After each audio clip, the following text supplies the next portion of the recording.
Zoom recording again. And let me share my screen and pull up the agenda for the week. Yeah, there we go. So, Dr. Revis, would you like to begin? Well, welcome everybody to week 3. And I just want to say how proud I am of you guys meeting your deadlines this week. Much better this week. So good job with that. And we'll talk a little bit more about comments from the CAAP and about the case study, as you can see on your agenda here. And then we'll go into very briefly a reminder about your couple assignments that are coming up. And then the main portion of tonight's meeting, of course, will be our 2 presentations. So with that said, welcome. And CAP 2, I've just had real good work come in. You guys now are understanding or getting the feel for.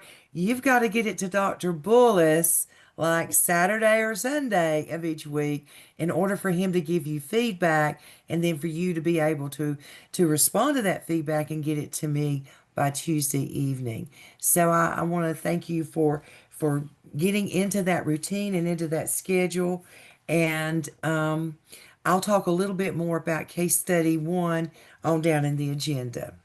Right. And likewise, mine, I didn't get 100%, Dr. Revis, but I'm at a place now, at this point, we're not going to dwell on that because for the ones that are doing it, they shouldn't have to hear it. I'm just going to say right now, you're grown, you know what has to be done. And Dr. Evans and I are not going to beg you for it. We may remind you, but we're not going to beg you for it.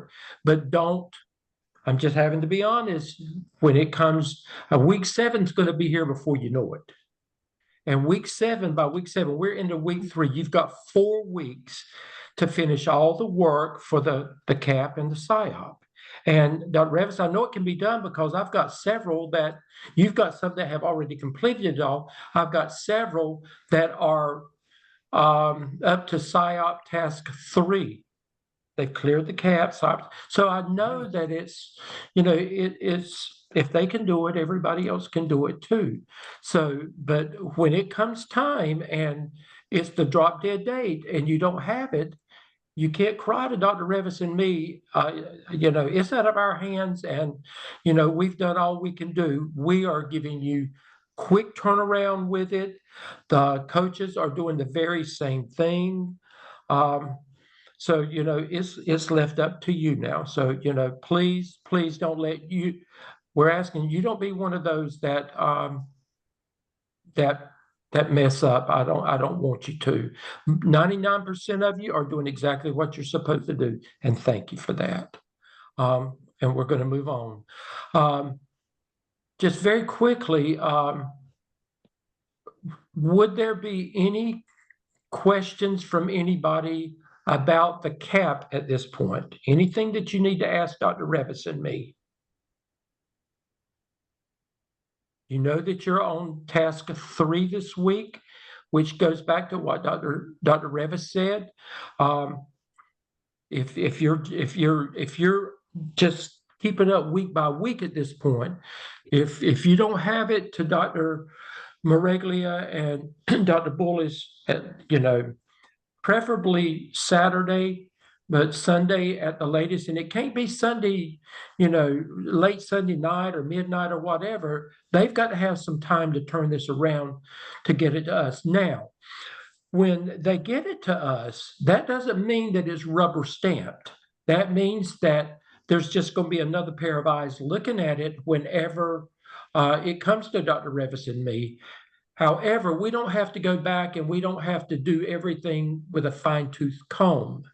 There's some things that we're specifically looking at, and the bottom line is we want you to be accomplished in your work, but as long as you're at this stage, as long as you are at proficient, then, we're pretty much going to move you on because we don't have time to camp out in these places. So, but still, you know what it takes to be accomplished. So work towards being accomplished. I think we have a question, Dr. Revis. Can you see who's in the chat box? Yes, Diane, do you have a question? Yes, it just seems like CAP 3 is very repetitive from things that we've already done, except that it's adding on the component of discipline is one of the things that I'm seeing. And so I'm just wondering, how much should the recommendations change based on what we've already done?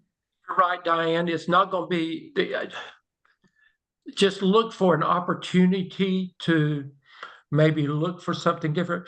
But in fact, Dr. Moregli and I were talking about that this week, how at that point, a lot of it is repetitive. So that's okay. Just be repetitive, okay?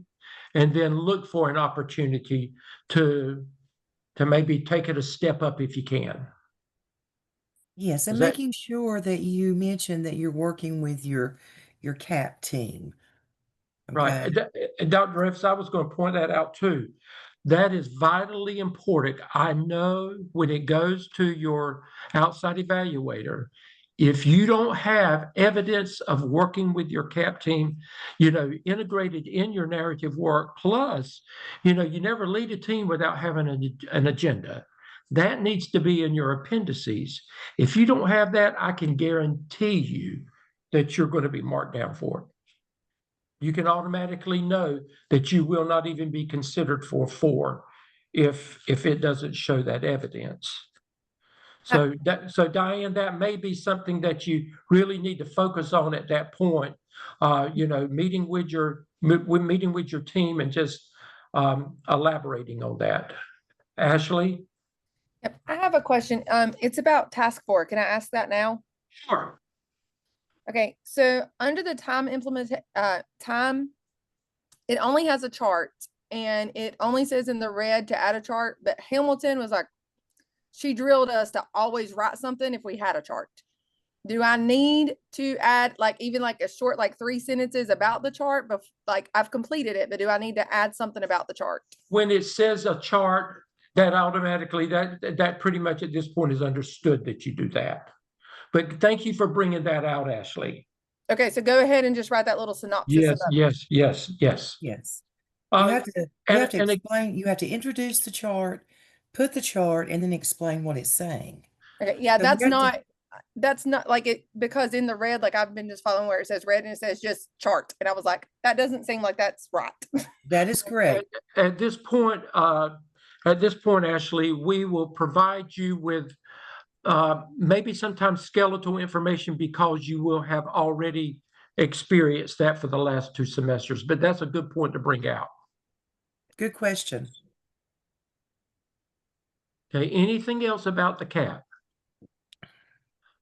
The only thing I can tell you to do, work on the CAP, get her done and get it over with so that you can focus on, the SIAP, which that's the culmination of everything. The SIAP is the culmination of everything. It's pulling everything else together. And I have to point out again, and Dr. Revis will too, the SIAP is not a regurgitation of everything. It's not a copy and paste of everything. You can go back and pull information. And even when you pull it, sometimes you need to look at, this is where we were then. This is where we are now. And if it requires revision and updating, this is the time to do it for the SIAP. When you work in your school with the school improvement plan,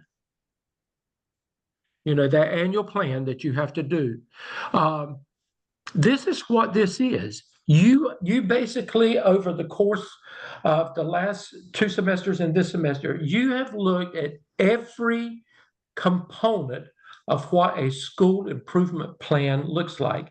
And the SIAP is the culmination of all that. It's pulling the APSEL, the APTEL, the ALMA, the SKIP, and the CAP, is pulling it all together and synthesizing it into one workable, living, breathing document.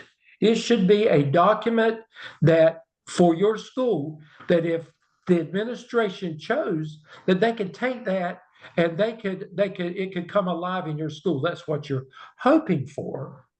So, you know, that's what the SIAP must look like. And again, can't emphasize enough at this point, showing evidence of working with your CAP team, and if it's the same team, working with your SIOP team, presenting so that you've got to present this to your administration. And I know it's the summer, but any members of your school improvement team that you can pull together, I do know that that is looked at very closely by the evaluators as well. So reach out to Dr. Revis and me. Your first recourse is to look at, at your coach. They're going to help you with that. That's what they're there for, and they're doing a great job with this. I'm real happy that we have the two that we have. Doing a great job with that, but don't sit around and wait on this. Dr. Revis, let's move on to comments about assignment 2, the case study. Okay, so as Dr. Stedman mentioned to you, these case studies are very, very similar to the scenarios you're going to have on the praxis test. And so I just want to showcase at least one person. Leslie, Leslie Pope, do you mind me sharing your um, case study? Not at all. Okay, so let me share. And can you see my screen? We can. Okay. First of all, let me just say that I marked several of you down.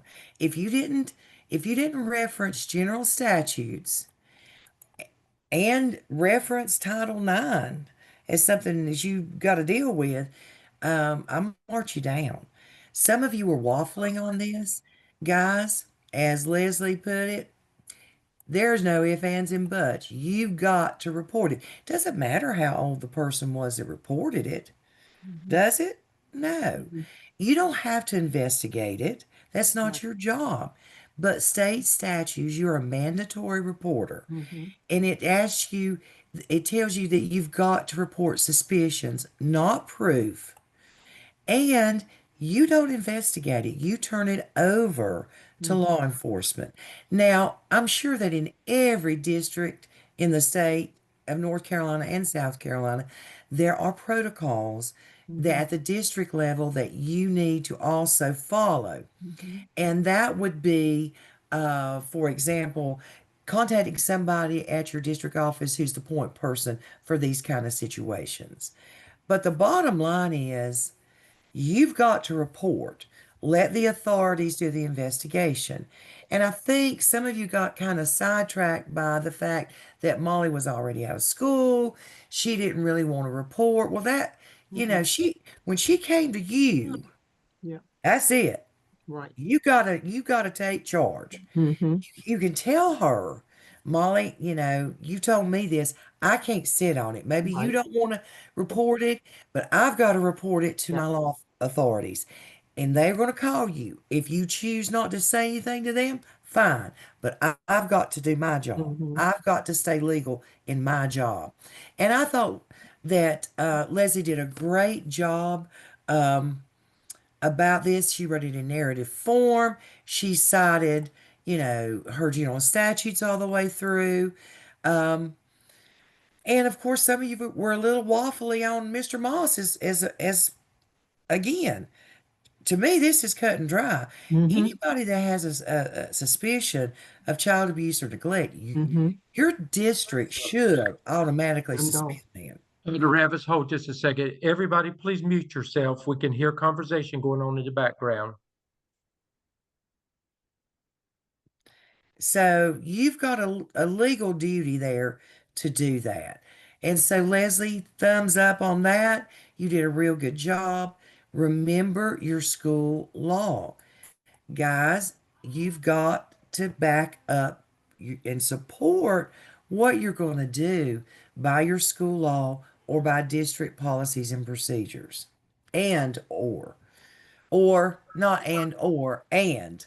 So that's what I was looking for. And you know, you as a principal, you're gonna be some of you are gonna be sitting principals or assistant principals next in a few weeks, a matter of weeks. You can't waffle on these kinds of things. Uh-uh. Hit it head on. Dr. Dr. Evans, Stedman? mine were, like you, um, there were many that were point on, but then there were a few that waffled. I felt like you didn't put enough thought into it, and I didn't see um, the statutes and the laws and even your policy. You can't just say this. There needs to be something, some type of not going into the whole intent of the law, but enough for us to know that you understand how this is applicable to what you're talking about. So, take time and again, if you notice, we didn't say that this was just an assignment. We said it was an assessment. Wouldn't you think that that's differently? And wouldn't you say that, if we've put a point value of 100 points versus 50 points, that we're going to look for more stuff in what you're doing? So, you've got two more to do. Make sure that you do your due diligence with what you're supposed to do, and tap into those things that you've already learned, those experience. It's not your opinion. And just remember, you're not going to be Superman or Superwoman. You can't, come to their rescue. You can't be their BFF or whatever. You're the administrator, and you've got to follow the law. Don't take on responsibilities that are not yours. Some said that this is what I would do. I would offer this assistance. You've got to be careful with that. That can get you in trouble, right, Dr. Revis? Right. And the main thing is, once you report it, you need to back out of it because you don't want to taint any investigation. Right. And you're not a trained investigator with this. So you just report, back out of it, and keep it confidential. Report it to law enforcement, your district people, and that's all you got to do. Right. And that was Leslie's that you were looking at, right? It was, Okay, yes. see, Leslie doesn't want this person to go back and say, well, Miss Pope said, or Miss Pope did this. You don't want to put yourself in that kind of situation. So, you do what you're supposed to do. And then once you've done that, you back off and leave it alone and move on. Okay? But like I said, you've got opportunities to those of you that we question some things, you've got opportunities to show us the next time, that you've listened to us and that, you need to take it up a step, okay? And many of your assignments, let me just say this, the difference in this assessment was we expected you to cover it, dig deep, go deeply with it, and use references that I just showed you an example of.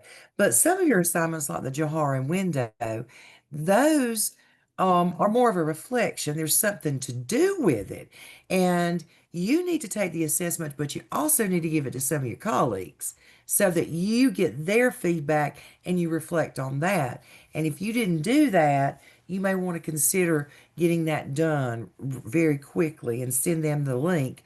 We sent you an alternative link because sometimes that link that we have in the course session, it gets kind of clogged up or jammed up sometimes. So one of Dr. Stedman's students found another link, and I've shared that with you, and he shared that with the rest of you too. So any questions about the Johari window? Okay, Dr. Evans, I wanted to take them to that assignments for grade. Just note that this is where you find what to do, and then it takes you to, once you get there, you'll go to today's class schedule of activities and Zoom sessions. You'll go to week or session 3. And this is where you'll find the resources that you need. This is where the narrative work that you read is. This is the Johari Window Model YouTube, and this is the test online. And if for some reason it says that it's busy, it's an overload or whatever, use that other link that was shared with us that you can get to. Now, in looking at some of the Johari windows that have been completed, a few have been completed, Dr. Revis. Once you take that test, when you do the reflection, just remember that the reflection, those 4 quadrants, remember there's 4 quadrants, those of you that's done it, and when those that haven't, when you get to those 4 quadrants, what you discover about yourself, that's what we want to know. We want to know, if this was a surprise to you, you name what was a surprise.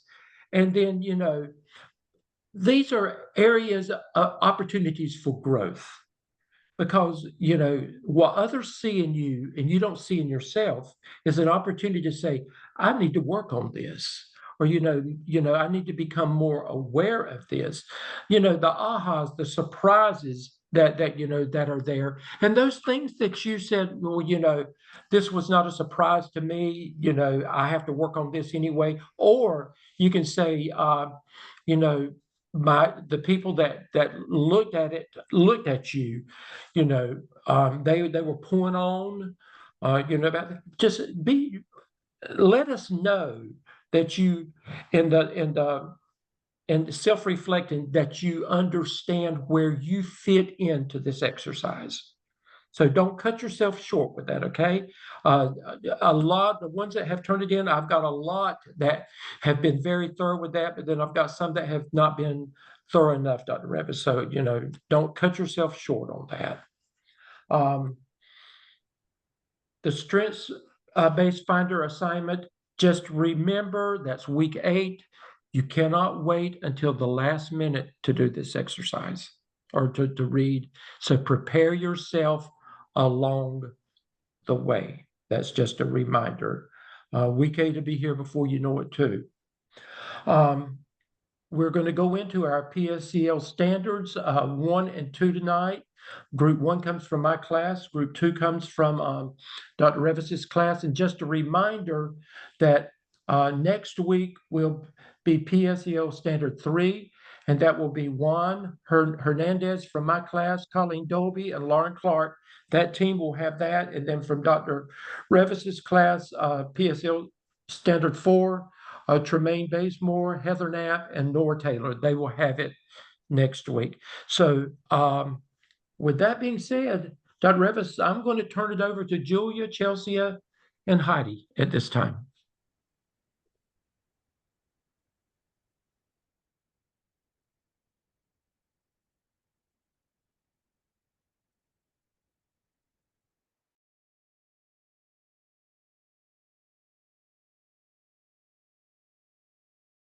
You guys see that? Just making sure it's shared.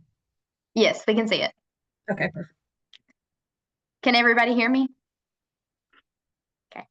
So we did, as a team, Heidi, myself, Julia, and Chelsea, we did PSEL Standard 1, which was focused on mission, vision, and core values.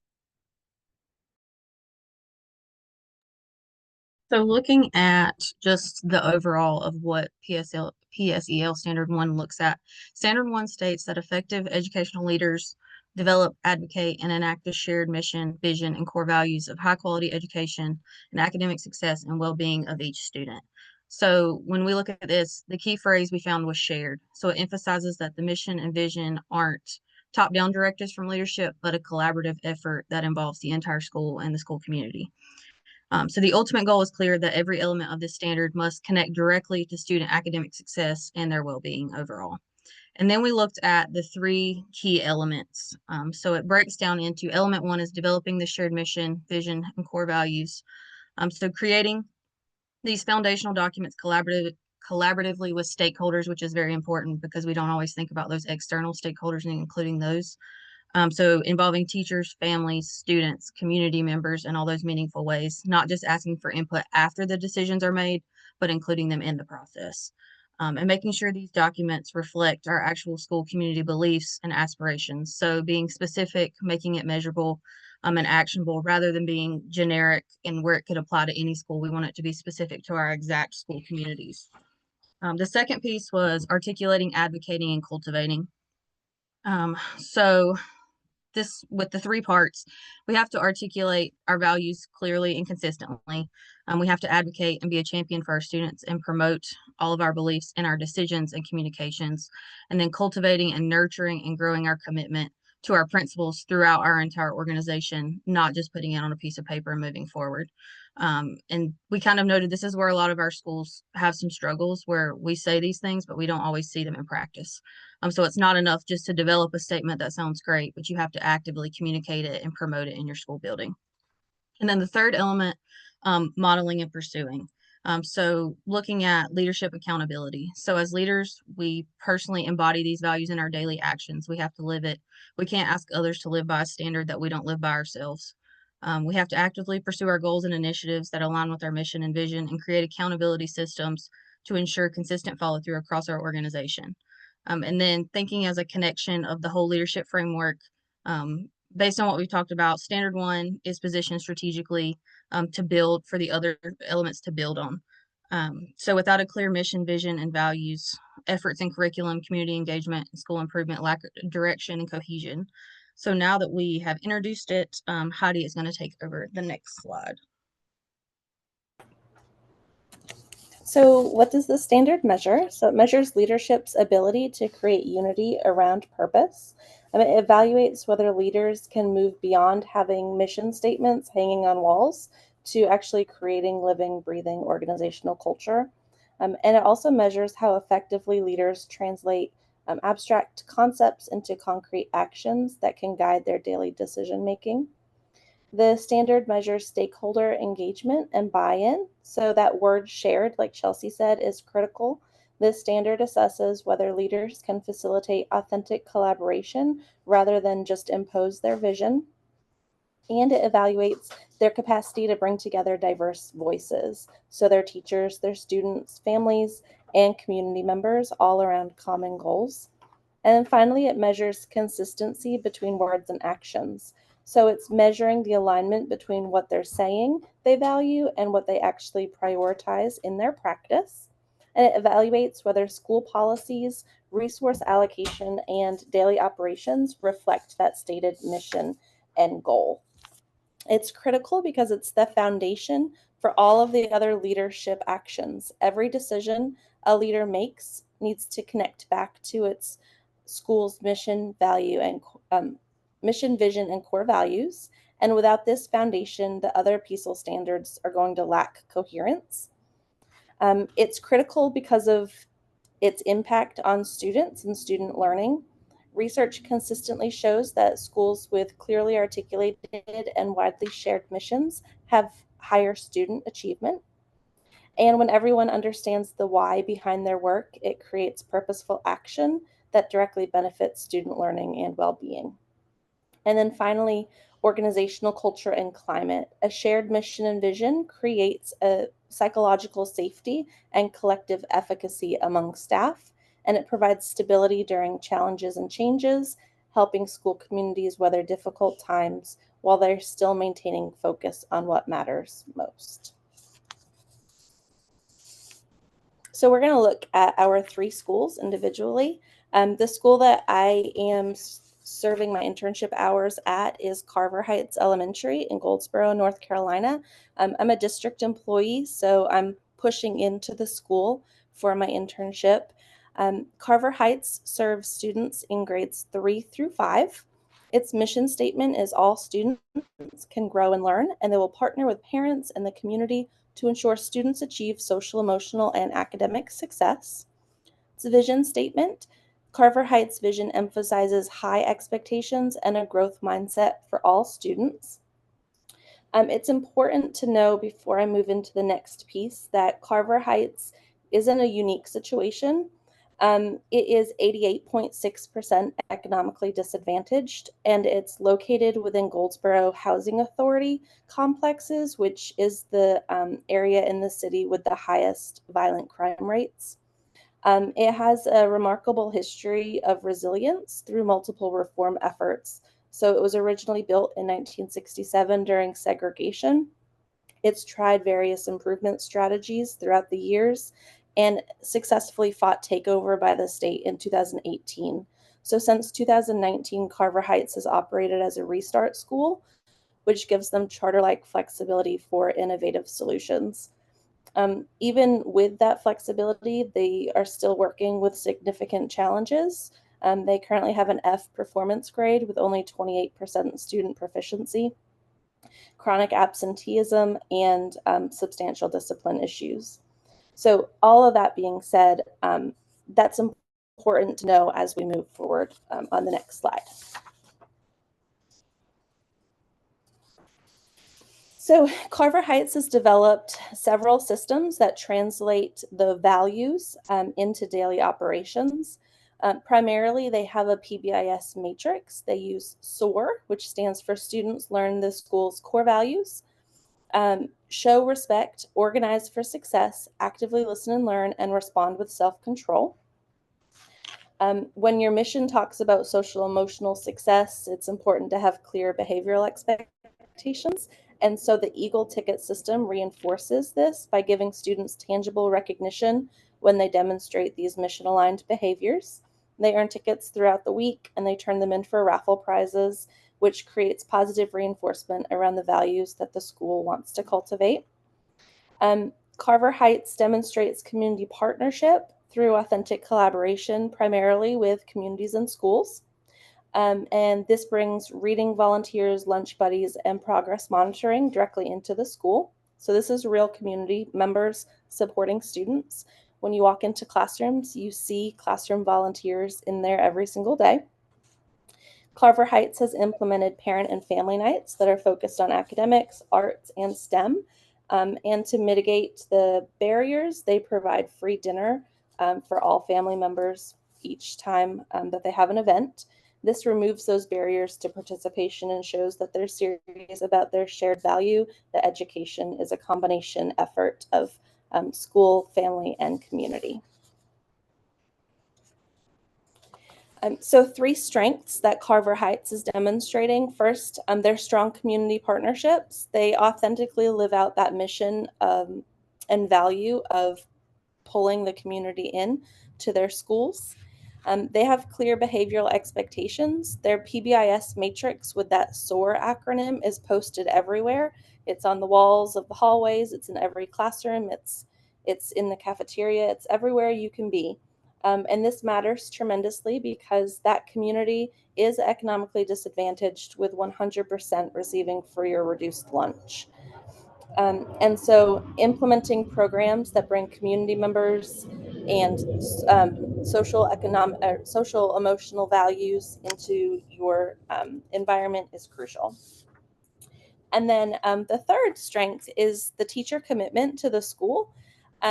The teacher working conditions survey most recently showed that 76% of the teachers are proud to work at Carver Heights. And considering the context and the challenges that they face each day, I feel like that's incredible. And so even though they only think the data showed that only 17% of teachers believe that their students arrive with basic needs met each day, they're still pulling together each day to provide the best they can for their students. Opportunities for growth. I mentioned enhanced communication. So that's definitely a piece where there's been some growing pains. The mission and vision statements are really hidden. So you have to dig around to find them. They're not easy to find. They're not predominantly listed on their website. You have to like go into IndyStar and look at their school improvement plan to find them. Family engagement. So even though they offer some after school events, they feed the families, there's still not a large turnout. And I believe a lot of that is is transportation based. So being able to find different ways that they can engage with their families, even though they think and they do have strong community support, they're lacking in that family support. And then cultural responsiveness. So with 87% African American and 7% Hispanic students, they have a really large opportunity to acknowledge their cultural diversity as a strength. And right now, their values and their mission and vision are not specifically explicit about that culture.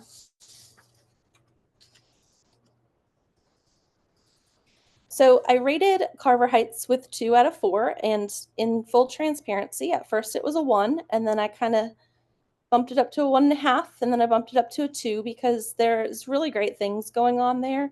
They just have a lot of barriers that they're trying to overcome. And so although they've developed a mission, a vision, shared values, they're not meeting that articulate, advocate, and cultivate piece to the standard. And that's due to accessibility between, students, staff, families, community, and their lack of communication. So some different pieces that support this rating is that mission and vision being hidden that I mentioned already. Their PBIS handbook is outdated. It hasn't been updated since the 22-23 school year. Their handbook content is missing key pieces like the PBIS information. So you actually have to go dig for an old PBIS handbook to find any of that. Their social media presence is pretty much absent, although they are actively trying to become more visible on social media for their families. Teacher working conditions survey data indicated that only 48% feel that leadership communicates the clear vision effectively. They've undergone a lot of changes in leadership over the past couple of years, and they're about to undergo another leadership change for this upcoming school year. So there has not been consistency in leadership. And then the SOAR visual display, that actually bumped them up because SOAR is visual, that matrix all over the school. That's what I have. So now I'm going to talk about Shoaley Creek Elementary School. That's where I'm housed. So here you can see my school's mission and vision statement. Shoaley Creek serves 757 students in grades 4K through 5th. Our school is a Title I school, and that is, for us specifically, is 75% of our students are considered pupils in poverty. I am currently a 2nd grade teacher at Shoaley, but will be moving to 4K this coming school year. Our mission and vision statement that you see here is created by our leadership team, but our leadership team visits this every year and is also part of our renewal plan. But our leadership team uses input from our school improvement council to make this, and also our PBIS committee. Again, this has been adapted and changed over the 10 years that Shoaley has been open. And then to the side, you see, kind of like before, a SOAR acronym, which is displayed throughout the school. And that stands for Safety, Ownership, Acceptance, and Respect. And this was created by our new principal who started in the 2023-2024 school year. So then these are ways that my school displays the mission and vision. The first thing over here to the side with the little blue jay with the stars on its eyes is our SOAR pledge.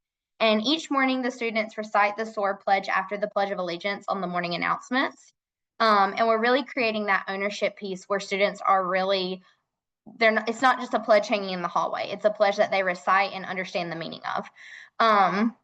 The students earn Blue Jay bucks through positive actions and demonstrating that SOAR motto. The Blue Jay bucks are spent at a Blue Jay store within our school. And the way that we supply the Blue Jay store is some through Title I money, but then also we ask parents to purchase supplies off like a wish list for our Blue Jay store. And then at the bottom of the screen, you can see there are 2 matrices at the bottom of the screen. And I couldn't fit them all on there, but Our school receives a matrix for every area of our school, and it lays out SOAR on the matrix, and it explains to students how they can soar in each aspect of the school. So what does safety look like in the cafeteria? What does ownership look like in the cafeteria? And it goes through each one and the different places of our school. So this year, our school tried something new for our PBIS. We modeled after Ron Clark's house system. And if you've never heard of it, it's really cool. You should look at it. Again, it's called Ron Clark's house system, but we called it our nest system. So each student and staff member received a nest color at the beginning of the school year, and those nest colors will follow them every year. They won't change nest colors. And same thing with the staff members. They received a color, and that will stay with them until they leave Shoaley Creek. So the nests were created of students in 4K through 5th grade, and we meet quarterly to have a lesson on one of the SOAR letters. So like our first meeting was on the S, and what does safety look like? We do team building activities at the quarterly nest meeting, and we have a competition each quarter to see which nest can earn the most Blue Jay bucks, and then they're rewarded at the nest meeting.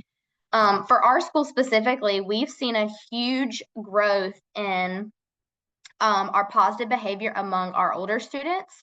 They have really taken this as an opportunity to be a role model for our younger nest students. And then also on this slide, you can see where we also have a continued recognition program for individual students, and they're announced on the morning announcement through the SOAR referral program. And it's just kind of like a student shout out, and it has the SOAR acronym where we say this student was doing this safely or respectively. And then this slide is another kind of what does it look like at our school. So this is our programs and community that live out our mission and vision statement.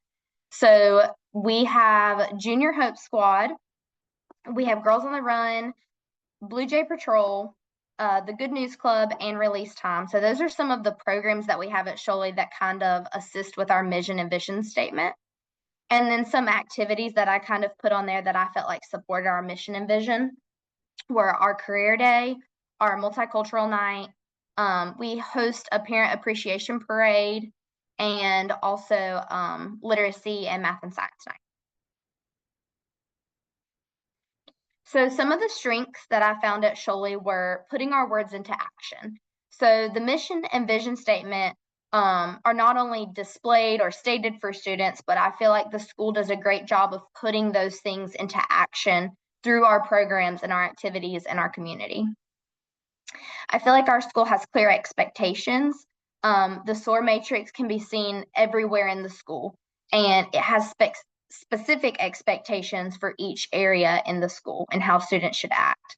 And then the last strength was that our school has a very team-minded approach. And so with the PBIS nest system, our school works as a team to achieve success in academics and behavior.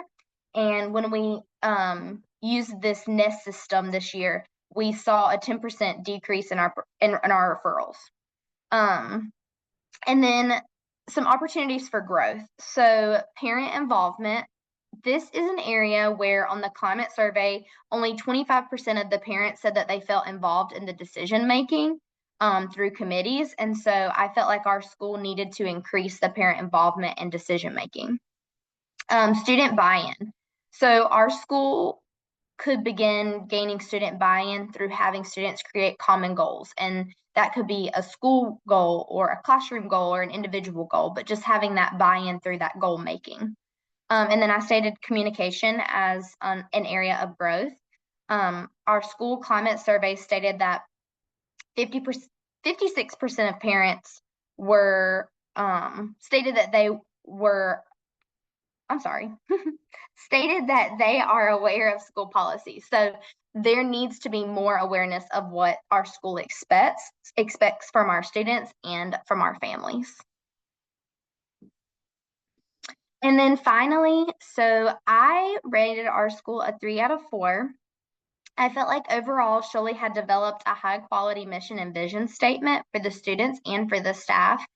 and that they had worked constantly to provide students with this example of what we call the Blue Jay Way, and they live that out through their daily practices. They've enacted programs and community partnerships that also enhance this mission and vision. The school used the NEST system to grow student leadership skills and teamwork towards a common goal, and the school could definitely use some improvement in the area of the top-down directive. So having more input from parents, having more input from staff, just on the overall mission and vision, and especially with like your PBIS.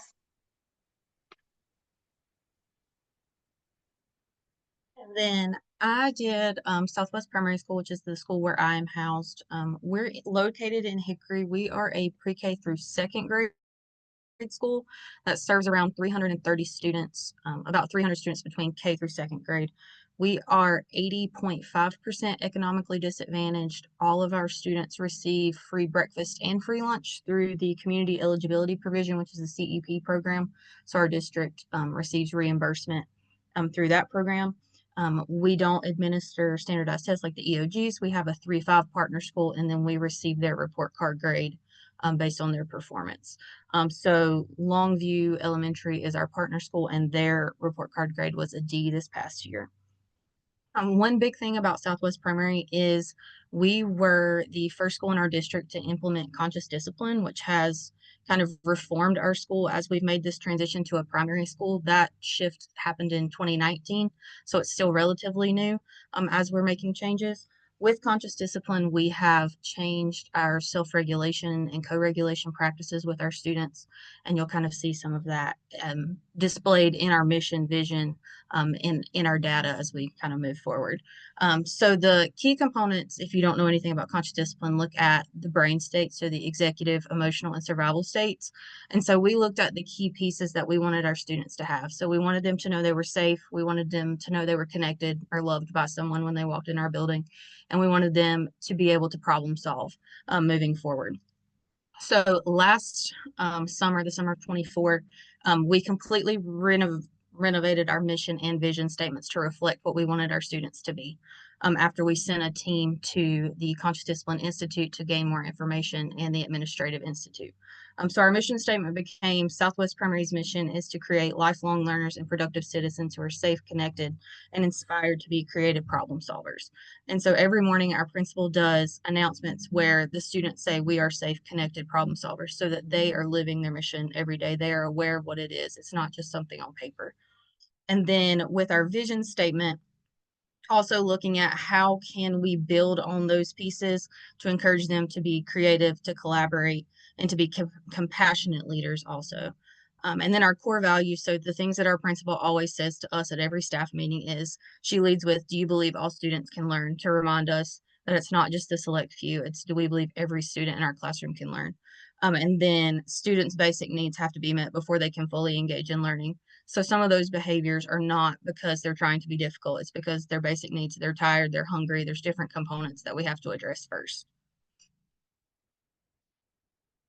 So looking at what it looks like at Southwest Primary, morning announcements. So every morning our principal does Google Meet announcements so she can see into every classroom and every student in our building can see her. And so they do something that's called a Brain Smart Start, which is a conscious discipline component where you unite with your peers, you do a disengaging stress activity. So they do different breathing strategies, and she has a different kid every day teach the school a new breath. So they get to make up their own. So sometimes they get quite creative with those different things. They connect. So we have their safe, connected problem solvers, and they make a commitment every day to be the best student that they can be there as well. And then we also do, it's called PAWS. So it's the Praise and Acknowledge Wonderful Students Reward System. So every class, their teacher cannot give them a paw, but any other teacher in the building can. So their goal is to earn 25 paws to earn a classroom award. So this is acknowledging the things that they're doing that follows the PBIS matrix without explicitly giving the second or kindergarten through second graders just the matrix itself, like what does it look like? And so our matrix has pictures that they can make those connections with. We also have a CDAT team, which is our Conscious Discipline Action Team, which is a subgroup of our school improvement team who focuses on our school procedures, and needs relating to creating the safe, connected students. So tying back into our mission and vision statements, what does that look like? What can we do to improve that? Then our community partners and PTA. So we're in the process of trying to rebuild a PTA. Currently, we have one grandmother and some school staff who are participating in that, but we're trying to get that community involvement back into the school. And then we have some community partners we have Master Tech Auto, which is the grandparent that is trying to help with the PTA. Her company is helping us. They host a car show for us every year to help raise money. Then we have a church that hosts Cub Camp, which is an after-school tutoring program where they actually pick up the students, transport them to the church, provide tutoring, and then provide a meal for those families weekly. And then another church has started providing lunch buddies and different programs like that to support. So looking at our strengths, our first strength is that our mission is presented daily to our students. It's not just on a piece of paper. They know that they are safe, connected problem solvers, and they hear it daily. And our principal reminds them of that if she has to see them in the office.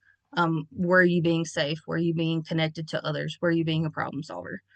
Consistent communication. District-wide, we have transitioned to School Status Connect, which is a communication platform where classroom teachers, principals, support staff, as well as the district can all communicate in one place so parents aren't looking for different pieces. And then our last strength was our conscious discipline implementation. So we implemented during COVID was our initial rollout. And then, so this school year, the 23-24 school year, we had 210 office referrals. This year we had 153. So we had a 27% decrease from last year to this year with consistent rollout of the conscious discipline and focusing on those regulation needs of our students. And then for improvement, looking at increasing the parent engagement, because 33% of our staff felt that parents were unaware of what was happening at the school. And 55% reported that they felt unsupported by parents in helping their students to be successful. Promoting the vision, we do a really good job of promoting our mission to our school community, but not necessarily our vision of creating, of how do we make them compassionate? How do we help them become a lifelong learner? What does that look like to internal and external stakeholders? And then just increasing our community stakeholder participation. We're starting to do that, but we're still rebranding and rewriting our story as kind of our principal's motto moving forward. So how do we do that? How do we get away from the negative connotation that our school has had in the past and move past that and help to decrease the number of transfers that we see out of our school to other district schools to kind of keep kids in their communities. And then, so overall, I rated Southwest a 2 out of 4. And a lot of that is due to our mission and vision are still new. So we haven't had time to fully implement those and see how that looks. So we're making strides in the correct direction, collaborating with parents in the community, but we want to continue to promote those things.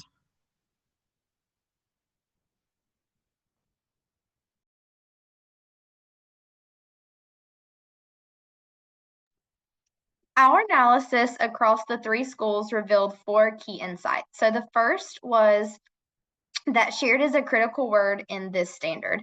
We saw that when schools truly engage stakeholders in collaborative development, they create authentic buy-in that transforms the school's culture.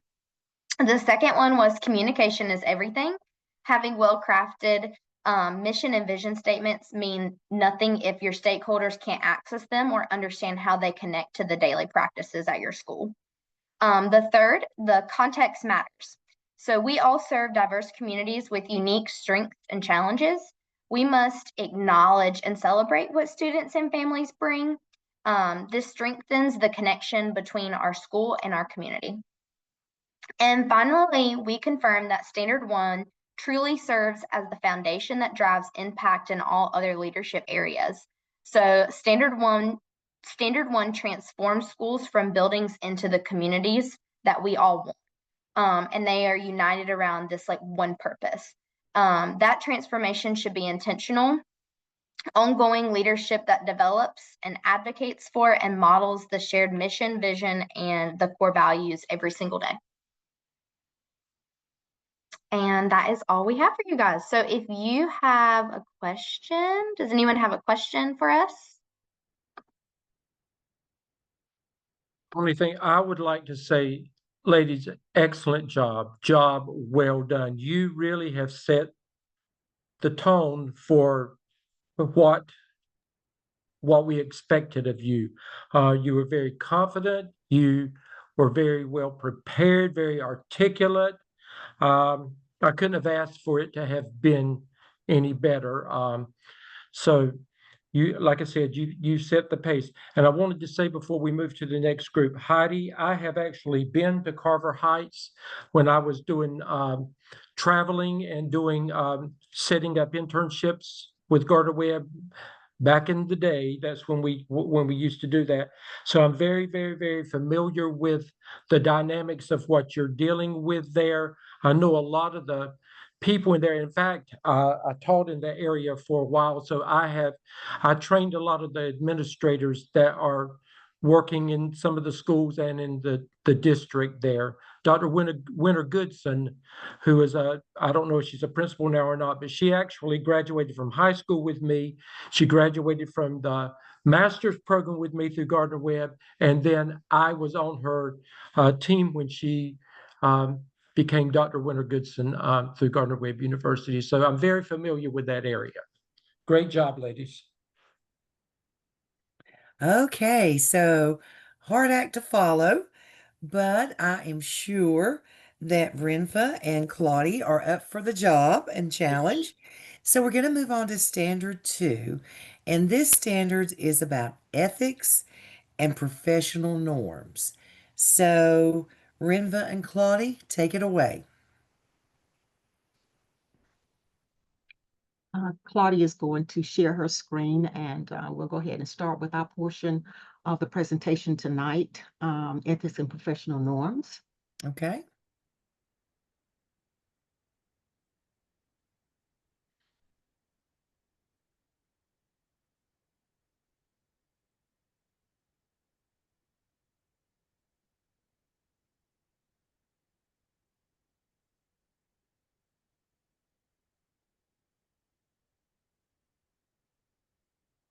Okay, well, good. We can see it. I'm Brenda Barthel. Are you? I'm sorry, go ahead, Claudia. I'm sorry. Oh, are you? Okay. Good evening. Today, Ms. Barthel and I will be sharing how ethics and professional norms serve as a guiding compass within our schools. Claudia, can you Yes. turn your camera on? It's not on. I apologize. Well, I'm not seeing it. Now, sometimes it's my computer. Wait 1 second. I apologize. Wait. It's okay. Can you see me now? No. What about now? No. On my end, it shows that it's on. Let me stop sharing and try again. Okay. Can you see me now? We can, yes. Okay.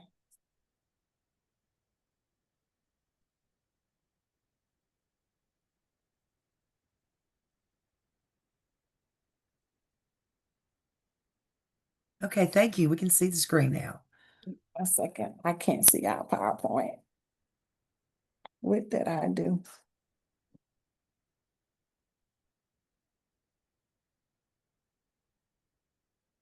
We are seeing it, but you can't. Now, okay, so let me start over. Good Okay. evening, everyone. Ms. Barthel and I today will be sharing how ethics and professional norms serve as a guiding compass within our schools.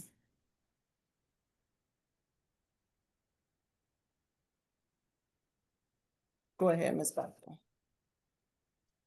Thank you. Just to talk about ethics and professional norms, I'm going to go briefly over the different things that outline what professional norms and ethics should look like in a school.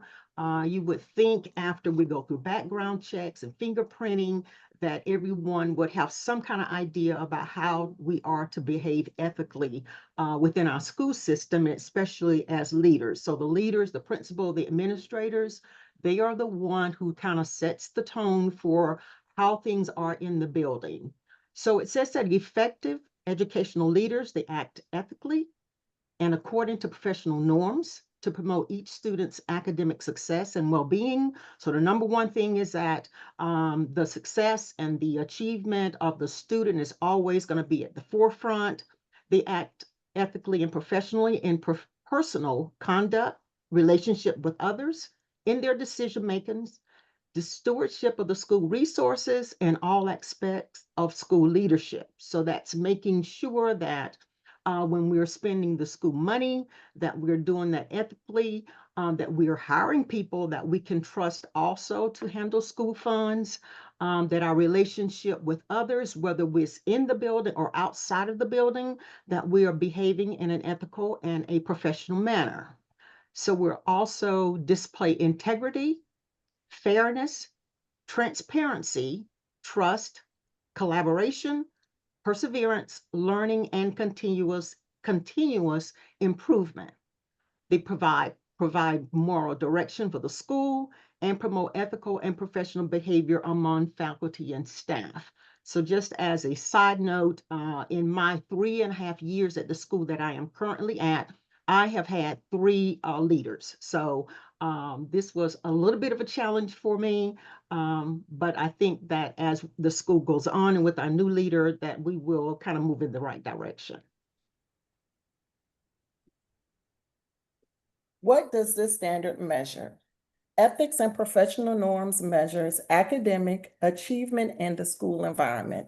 Ethics and professional norms are a compass that guides the direction of practice. Wait. I'm sorry. Okay, ethics and professional norms are a compass that guides the direction of practice directly as well as indirectly. They communicate expectations about the work qualities and value of effective educational leaders and how they impact students. Why is the standard important? The standard of ethics and professional norms is essential in educational leadership as it supports a collaborative school culture by fostering respectful and productive relationships among educators, students, families, and community stakeholders. Now we're going to look at how ethics and professional norms is in the buildings where we both are employed. I am at Southeast Middle School, which is in the Rowan-Salisbury district in Salisbury, North Carolina. So in our building, and like I had mentioned before, we've been through 3 leaders in 3.5 years. And it's been an adjustment because all leaders, they don't lead the same. There's not always the same expectation, but the district and the state has certain things, certain protocols, certain policies that we are supposed to follow where we're all on the same page and should have the same understanding as to what being ethical is and professional. So in my building, part of what's looked at as being ethical with our budgeting, so making sure that programs for learning that will help improve student achievement, that the funds that are allocated for certain things, that money is being spent wisely. Some of the programs that we have invested in this year is MemBeam, iReady, Morphin Magic, SIPS interventions, and other assessment tools, which included this year FastBridge, that happened to be an assessment tool that they didn't really like. So next year they're looking at using MAP as an assessment tool. And another part of being ethical and also in your professional norms, you want to invest in your teachers. So there's teacher professional development that's offered routinely, whether it's in the building or at the district level or outside of this within the state of North Carolina. And another part is the summer training sessions. So even now, training sessions are being offered so that teachers can begin to increase their knowledge in certain areas. And also when it comes to being able to transfer and move around in the district or to other areas of employment within the district, teachers are being encouraged to be able to grow in certain areas so that they can be all that they can be within the school system. Okay, at John P. Thomas John P. Thomas is located in Columbia, South Carolina, and John P. Thomas serves pre-K through 5th grade. We have one self-contained class, and at John P. Thomas, our leader, we really look at her, our principal, we look at her as an instructional leader. She was there for the last 15 years. And out of my 10 years of being there, I would like to say we may have had, as far as teacher, the turnover ratio, we may have had 3 to 5 teachers that either transferred to a different school because they received, in a different position or moved out of state. But our leader, she's very, she believes in collaborating, and she thinks that collaborating and being very transparent with the staff is important. So even though you have 5th grade teachers that are only serving 5th grade students, they can tell you what is expected with the pre-K students as well as, students that's in K2. So she's very transparent. She makes sure that, she collaborates with us every month about whatever the goals are, anything that our executive director, shares with her, any changes. She just keep us in the know of what is going on, either before, it comes down, or give us some type of warning of what is about to happen, any changes. So for us, collaborative planning to promote student academic success is very important. At the ending of each school year, she normally sends out a form to ask teachers what days in the months of June or July will work for you, so that we can plan together. So at the ending of the school year, our principal and the admin staff, they sit for maybe about 4 to 5 hours and reflect on the ending of the school year. Look at the data and think about what can they do to make any changes, what work, go through the whole SWOT analysis, the strengths, the weaknesses, opportunities, and, threats. During the summer, she gets with the leadership team. All of us come together to collaborate and have discussions on our school year. What changes? She often gives, asks for a lot of input from the teachers, the IAs, everybody at the school.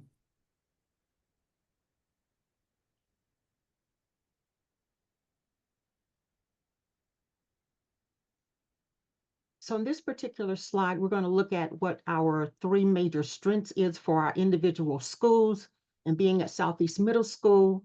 So one of the 3 strengths that stands out to me is the positive relationships between our staff and with our principal. There's respect. There's often the celebrations. We have something called Favorable Fridays, and there's routine recognition, not only for staff, but also for our students.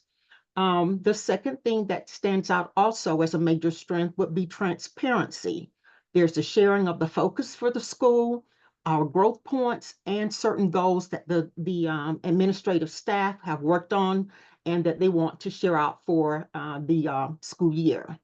And number 3, leadership leads with the input of teachers and staff. And this has been a huge change, because with the other leadership, when I looked at the teacher work and design, teachers data from the previous year, there were like 33% of teachers that positively responded that they felt that their views were heard, or were able to input. So things have slightly changed, but going in the right direction. At John P. Thomas, some of our major strengths are our weekly communication. Every Sunday, our principal sends out Tiger tidbits that lets you know, like, all of any meetings or whatever is expected within that week. And even though she's truly focusing on just that week, she also makes sure and put any other events that may occur within the following week. Our monthly meetings, every month we have a leadership meeting, and the members of the leadership meetings are like grade level chairs, our instructional support staff, and admin. Every month we have our school improvement counseling meeting, and every month the PTA, our families and teachers get together every month to discuss and set goals of what they would like to do or plan for the upcoming events, school parent events. We have weekly teacher-led PLC meetings. In our district, we were one of the only schools that started teacher-led PLC meetings. So we implemented that, and we had different schools coming to look at the model. Every Wednesday we have PLCs and we focus on something totally different. So the first Wednesday our focus is MTSS. The second Wednesday, our focus is on reading. The third Wednesday is on math. The fourth Wednesday, we focus on the teachers have choice on what they would like to focus on. And if there's a fifth Wednesday, they have choice on what they would like to focus on. And the one good thing about our PLCs, even though it's teacher-led, either our principal or AP are in every last PLC. Just a quick note, because I saw someone put in the chat box, what is Favorable Friday? It's when you give your own personal shout out about something that you're proud about or something that you want to share with the school. Clicked on the wrong thing, I apologize.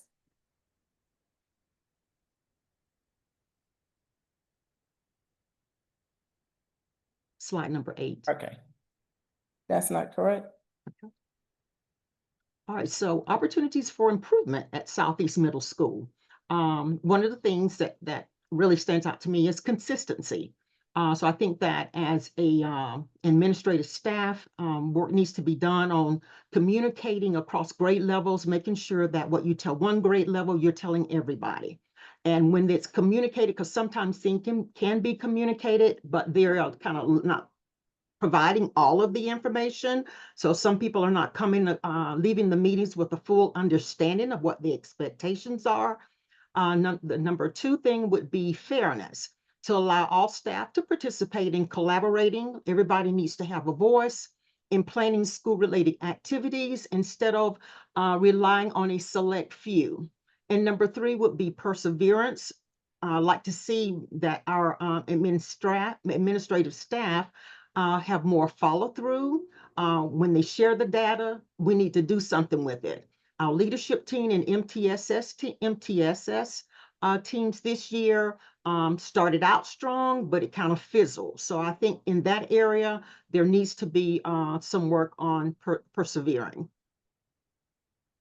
At John P. Thomas, looking at the opportunities for improvement was kind of challenging for me. And my reason for saying that, because when you're at a school where you really plan and collaborate a whole lot, sometimes when you're looking at data, you kind of sort of try to figure out, okay, what is wrong and where's the disconnect? We have a very transit population, but as I was communicating with the admin team, our principal, just having discussions of like different things, for areas of improvement for this standard, she suggested to me, like embedding continuous refresher. So like at the beginning of the school year, we're often, is mandated for us to go over, district mandates, the safety protocol, and other stuff. However, she was saying that we need to do a better job at following up just throughout the school year with it, not just focusing on it at the beginning of the school year. So that was one thing. And implementing ongoing feedback by administering monthly stakeholder surveys, even though teachers, well, all staff members, it's an open door policy where they can communicate and share any complaints or challenges or whatever they may be going through, but just having them complete a survey where it's anonymous. And the last thing was continuing to revisit and refine our practices.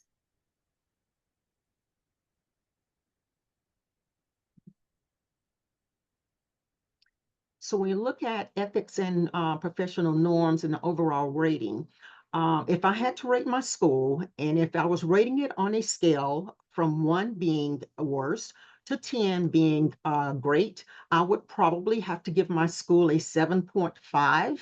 And on this screen, it kind of gives you examples of why I got to just 7.5. In the far left of the screen, this is the school marquee, and it says, we take care of ourselves, we take care of each other, and we take care of this place. And this is a statement that our principal finishes every email in when she calls parents, when we have our Connect Ed that goes out on a weekly basis. This is something that she finishes with all of her messages to parents. And I feel like this is a very positive thing to reflect on throughout the day. There's even an opportunity for students to be recognized when they have been nominated by their teachers or one of the staff members, being seen taking care of themselves, each other, and the place, which is our building. To the bottom of the screen is some of our professional development, some of the team building, and this shows the connectedness that's in our building among our staff and our leaders. And to the very far right is the FAMS, which represents what they're doing or trying to do with MTSS. And as I stated earlier, this is the area in which I feel that we really fell short this year by not being consistent with MTSS. This is the one thing that will help our students to grow. And we can find out where the weaknesses are, where the strengths are at when we are following through and doing as we should with MTSS. Another one of the other things at the very top is our retention data that some teachers have responded to. And some of the things that just want to share with you, it's as far as what the teachers thought, all students are interested in equitably, all students are treated equitably. 70% of those teachers responded positively. Teachers require all students to work hard. There's 84% of our teachers who responded positive in that area. Going through 3 leaders in 3.5 years has been quite a challenge. It's been kind of frustrating. And so I'm hoping that with the leader that we have now, who is experienced leader, she's been a principal in high school and in a middle school, hoping that her leadership will be able to turn some things around in our building.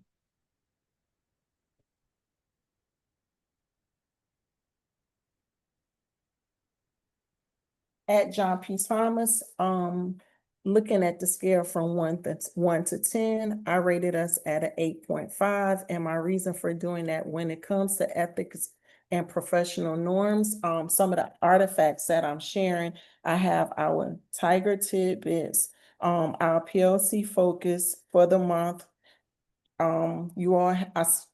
It's the SIC agenda. I'm showing the leadership agenda on Wednesdays. Every other Wednesday out of the month, we normally have our parent educator. She invites parents to come and Misunderstanding Wednesdays, where they come to our school and can ask any questions on any standards that their students may be struggling on, or if it's any accommodations they may not be sure of, or if they just want a deeper understanding of, just what's going on at the school. And my reason for rating us as an 8.5, because even though we communicate with our parents and within our school, and we have a very transit population, we're faced with, we deal with a lot of young parents and grandparents that are raising their grandkids. And sometimes it's very challenging for us to have the parent support like we would like. So even if we try to provide virtual events or just, trying to do different things to meet the needs of the parents, sometimes it's very challenging for us.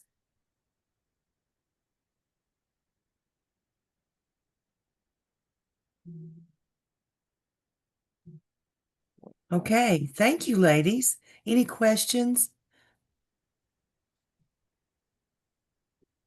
All right. Thank you so much. And there, yeah, great. Put contact information. That's good. Leave that up there. Just a minute, Claudia. Okay, let me go back.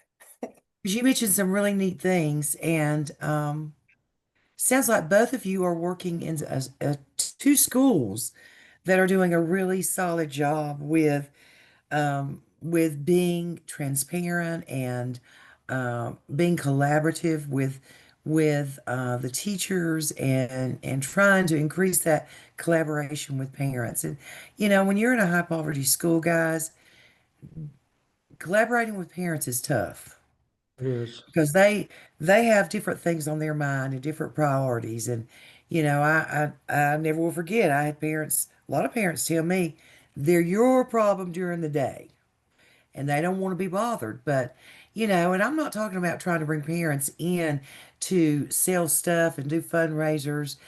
I, in high poverty schools, if you can get your parents on board with you to send their children to school and that school is important, hey, that may be the only parent involvement you get right there. So anyway, I know several of you probably teach at those high poverty schools, but nice job, ladies. Any questions? I want to ask Renva one question. Renva, do you know James Davis with Communities in Schools? Yes, I do. He is a personal friend of mine. Oh, okay. So Yes. just know that. Good people. I was up in your area not long ago. I'm going back probably to check on him, and he's got some health issues. Going back to check on him in a few weeks. Oh, okay. What is so nice about these presentation guys is you get to hear about what other schools are doing and some ideas that you can take back to your school or discuss about taking back to your school. So I really appreciate your engagement and keeping focus tonight. I know sometimes it's hard to listen to other people, but you're learning some really neat things and having a lot of new ideas shared that you can consider for your school.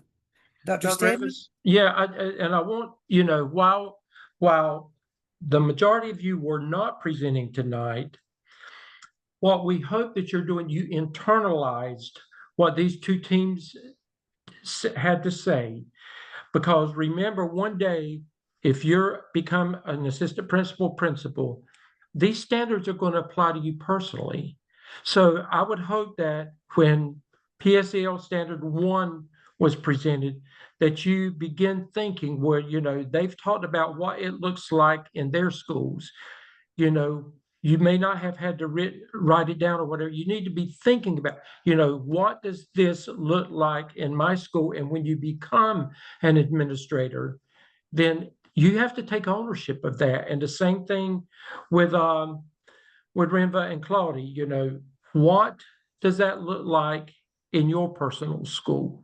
Now, so, even though you're not presenting, we want you to begin internalizing that and thinking about that during the presentation and reflect on it even after the presentation about, what those standards look like in your school.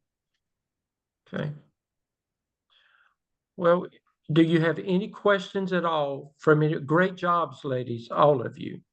Okay, men, when it's your time, you got to really shine. If you're working with ladies, you got to make us look good. So, and I'm sure you will. But if not, then two presentations again next week. Be ready for your presentations, and we'll probably follow about the same format next week, and we'll delve into the presentations pretty quickly next week. Okay. Any questions? Okay. Monitor your time schedules and work on your work. Reach out to us if you need us. Okay. Heidi has a question. Just, do we need to do anything else in terms of submitting, or what we submitted already for approval is all we have to do? What you've put in there, what you three ladies have put in there already in your presentation today is all I need. Perfect. Thank you. Okay. Okay, well, we'll see you next week. Have a good rest of your evening. Dr. Stedman, Yes. what do you do at public school in Robeson County? Okay, I have I've retired from public school.